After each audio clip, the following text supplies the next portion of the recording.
Hello and welcome to the Conquer Overhauled version 7 Thalios Bridge faction overview of Gundabad. Gundabad, the successful orcs, successful independent orcs. I don't know what we're gonna call Gundabad, but one thing is for sure: Gundabad took some territory from the dwarves. Gundabad also has a huge city, which gives it 1,000 gold. Unfortunately, it does not have any iron with it. And why do I say that? Well, because Gundabad gets double income from iron mines, and I don't think we can show that here. Actually, wait, can I get mine? That's a bit. It's not mine, you dumb fuck. My bad, not mine.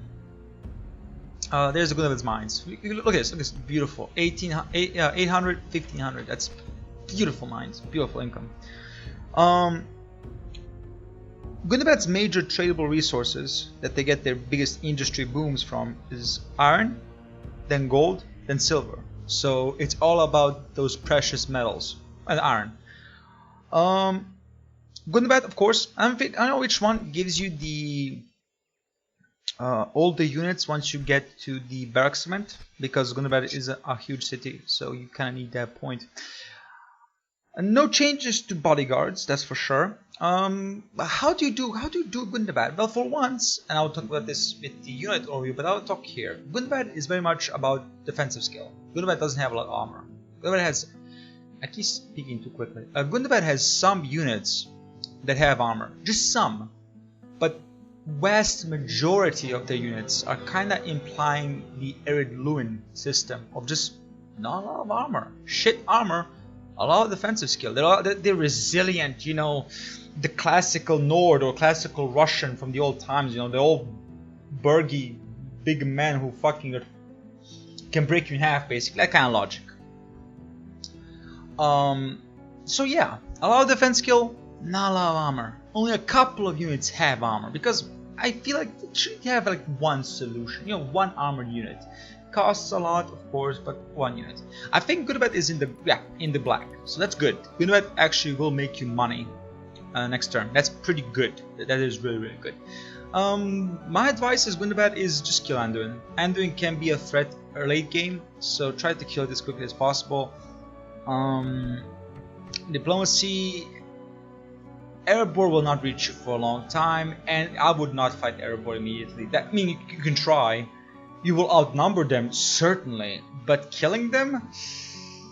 Now that's a different story. Arid Luin, you kind of fare better against Arid Luin, because you have kind of the same problems. So I guess that's where, you know... And you also have a legendary unit, which dwarves don't get, so there's that. But with that, let's go look at the units.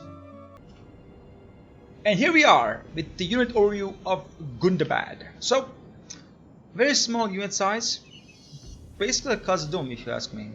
Very small but very specialized to a certain degree. So let's look at the first one, which is the Snow Orc Raiders with 10 attack, 8 charge, pretty good, and total defense of 16, which sounds amazing, right? 3 armor and 13 defense skill. Immediately you're met with the problems of Gundabad, and that is no armor. But they're very cheap. They cost only 1450 and have an upkeep of 705. So very cheap, aggressive, good attack, good unit. Just go to melee. Don't try to range out your enemy, just go to melee. Next one is the Snow Orc Scouts, your archers. Very decent archers, in fact. 7 melee attack, 7 missile attack. This early is awesome. And 4 charge bonus. Now, okay, total defense of 14. Again, 3 armor, which is horrible, and 11 defense skill. They have a range of 180, which is awesome. You're outraging your Mordor counterpart immediately, up until the Dunedain. So that's awesome. They have a cost of 1450 and upkeep of, again, 705. Very nice upkeep cost. Snow Orc Spears, 9 attack, 5 charge. Okay, can form Shield Trump. Fine. Skill against mounts. Okay. Total defense of 19 with 3 armor again. Horrible armor. 12 defense skill and 4 shield. So defensive. They are the defensive. This is holds, this fires, this tries to, you know, wrap around. You get, you know, the Vorg Marauders, but don't ignore them, in my opinion. They have a cost of, let's see where they are. Cost of, again, 1450 and upkeep of 705. Very nice cost and upkeep. I didn't talk about these guys because I forgot, but you get them as Mordor. You get this all orc units basically, the orc fighters and orc hunters. They are okay. That's all I'm gonna say. They're okay. 8 attack is pretty good. 6 charge, okay. Total defense of 9 with 3 armor and 6 defense skill is bad, but they're okay. Same thing with the orc hunters. 5 attack, 8 missile attack, 2 charge, and total defense of 8. 3 armor and 5 defense skill. Cost, I don't know because they're mercenaries or counted as mercenaries, but they're okay. You know, as orcs, they're okay. Let's talk about your good units, the Black Shield units. First one is the Black Shield Warriors with 15 attack and 10 charge. Boy, that's good. And total defense of 30. Ooh. But only 7 armor. And 19 defense skill and 4 shield.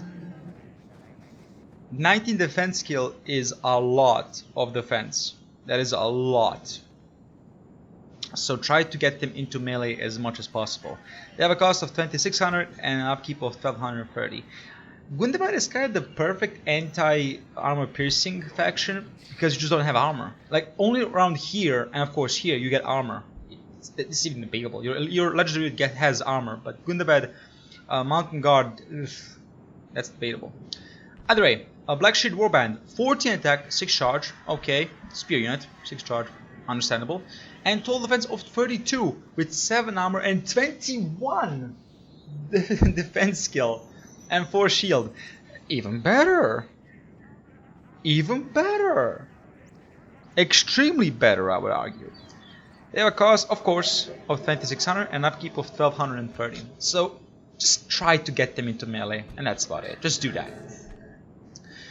Then we have the Black Shield Archers with 13 attack, 9 missile attack, pretty good. This is amazing. This 9 missile attack is amazing for non-elven unit, and 7 charge bonus with total defense of 25 with 7 armor and 18 defense skill. Protect them. Protect them. Arrow fire will kill you. Protect them because they're really good. They have a range of 200, which is awesome. So protect them as much as you can. They have a cost of 2600 and upkeep of 1230. Then we're going to talk about the Pale Orcs. One of the units that actually has armor. And capable armor, I would say. 22 attack, hyper aggressive. 9 charge bonus, that's fine. Total defense of 36 with 20 armor. Finally, some armor. With a couple, with more upgrades, I think it goes to 24. So that's pretty good. 11 defense skill is decent. And 5 shield, which is awesome. Pale Orcs have a cost of 3,300 and upkeep of 1,600, so that's expensive. The Snow Trolls have 50 attack, 13 charge, and total defense of 48, of 20 armor, 25 defense skill, and 3 shield, and 6 hit points. I don't know if I have them here. I do. They cost 3,700 and upkeep, upkeep of 1,510. So good cav with that little shield. Look at the shield. Half Trolls, 17 attack, 18 missile attack, 12 charge, effective against mounts, effective against armor, fights nearby enemies, and may charge without orders. They have a total defense of 37 with 15 armor and 22 defense skills. So more armor. Their skin is so thick. There we go. That's why they have so much armor. They have armor. They have a cost of 3,350 and upkeep of 1,650. They have a range of 100 though, so these are very capable javelin men. Recruit them as much as you can. And then the Bolg's Champions, your halberdiers. 15 attack, 7 charge, effective against armor. This is your armor piercing unit to the core, and total defense of 33 with 20 armor, which is awesome armor, and 13 defense skill. Worth it. Get them if you have armor problems, and get them if you're fighting Erebor. You need them if you fight Erebor.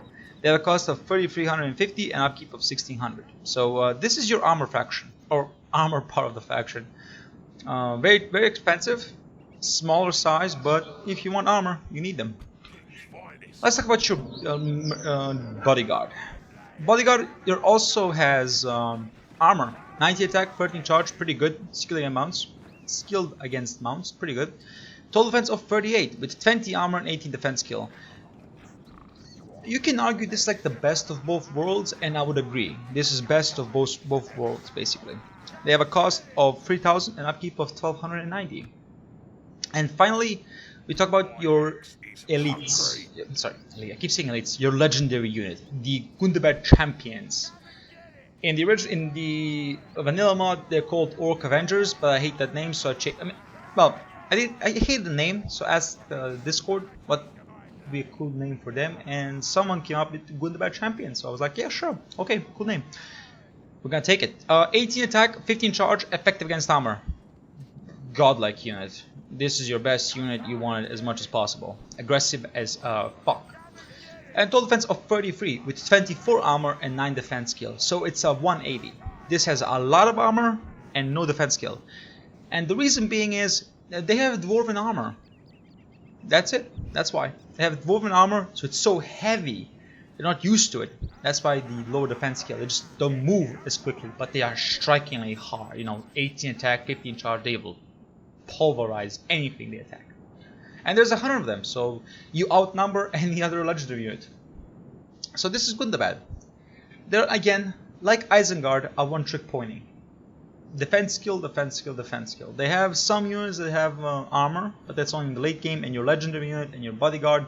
So it's all about defense skill. Your bodyguard will be kind of like, if you want to risk it, hold the line, but you're just going to basically rely on melee and nothing else. I hope you enjoyed the video. If you did, please leave a like, subscribe, or comment. I greatly appreciate the support. Goodbye.